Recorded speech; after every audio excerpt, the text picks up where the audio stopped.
way you can rescue the frogs is to reach down into the water to pull the filter basket out. So I've ended up touching all sorts of really gross stuff that floats in there, like dead beetles and newts and a few times drowned mice. Once there was a snake. It was still alive. I pretty much draw the line at anything that is capable of sending paralyzing streams of poison into my veins. So I yelled to my parents that there was a snake in the filter basket. My dad is the one who yelled back.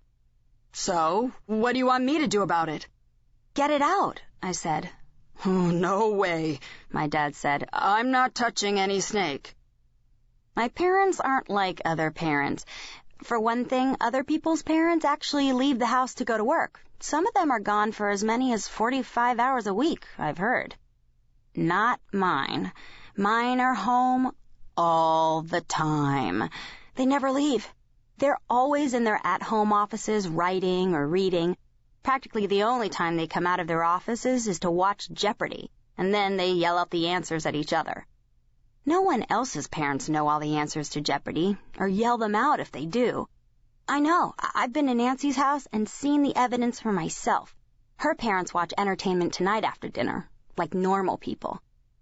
I don't know any of the answers on Jeopardy. That's why I sort of hate that show. My dad grew up in the Bronx where there aren't any snakes. He completely hates nature. He totally ignores our cat Tig, which of course means that Tig is crazy about him. And if my dad sees a spider, he screams like a girl. Then my mom, who grew up on a ranch in Montana and has no patience for spiders or my dad screaming, will come in and kill it, even though I've told her a million times that spiders are extremely beneficial to the environment. Of course, I knew better than to tell my mom about the snake in the pool filter, because she'd probably have come out and snapped its head clean off right in front of me. In the end, I found a forked branch and pulled it out that way.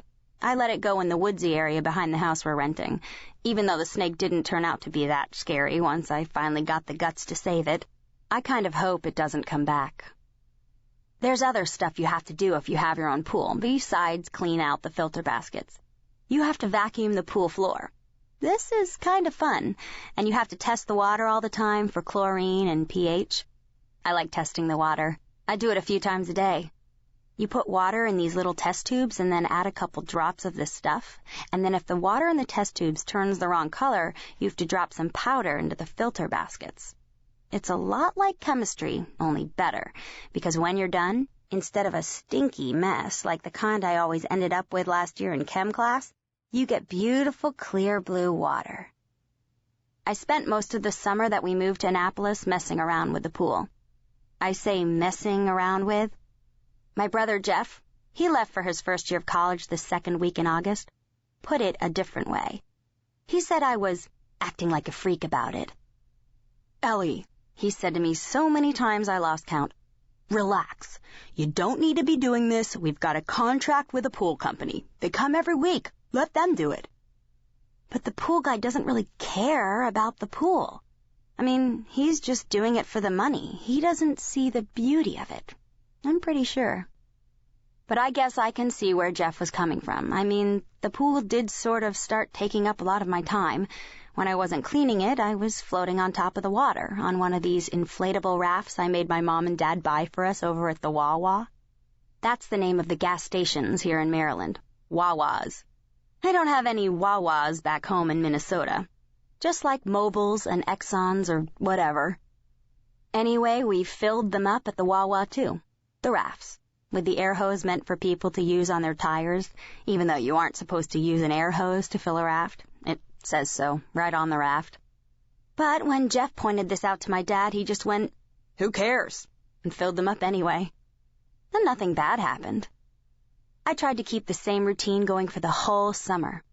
Every day I got up and put on my bikini. Then I grabbed the Nutri-Grain bar and headed down to the pool to check the filter baskets for frogs or whatever. Then, when the pool was all clean, I got onto one of the rafts with a book and started floating. By the time Jeff left for school, I was so good at floating that I could do it without even getting my hair wet or anything. I could go all morning without a break, right up until my mom or dad would come out onto the deck and say, "Lunch."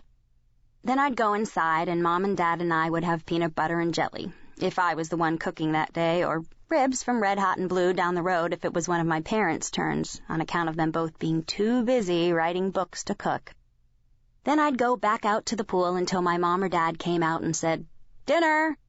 I didn't think this was a bad way to pass the last few weeks of summer, but my mom did. I don't know why she had to go and make it her business how I spend my time. I mean, she's the one who let Dad drag us out here in the first place on account of the book he's researching. She could have written her own book on my namesake, Elaine of Astlot, the Lady of Shalott, back home in St. Paul. Oh, yeah, that's the other thing about having professors as parents.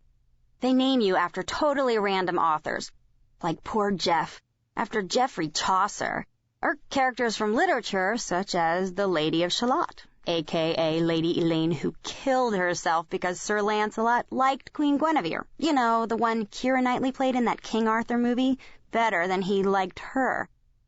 I don't care how beautiful the poem is about her.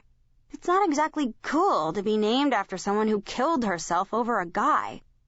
I have mentioned this several times to my parents, but they still don't get it. The name thing's not the only thing they don't get either. "Don't you want to go to the mall?" My mom started asking me every single day before I could escape to the pool. "Don't you want to go to the movies?" But now that Jeff had left for college, I had no one to go to the mall or the movies with. No one except my parents, and no way was I going with them. Been there, done that. Nothing like going to the movies with two people who have to dissect the film to within an inch of its life. I mean, it's Vin Diesel, okay? What do they expect? "School's going to start soon enough," I'd say to my mom. "Why can't I just float until then?" "Because it's not normal," my mom would say when I'd ask her this. To which I would reply, "Oh, and you would know what normal is?" Because let's face it, she and my dad are both freaks.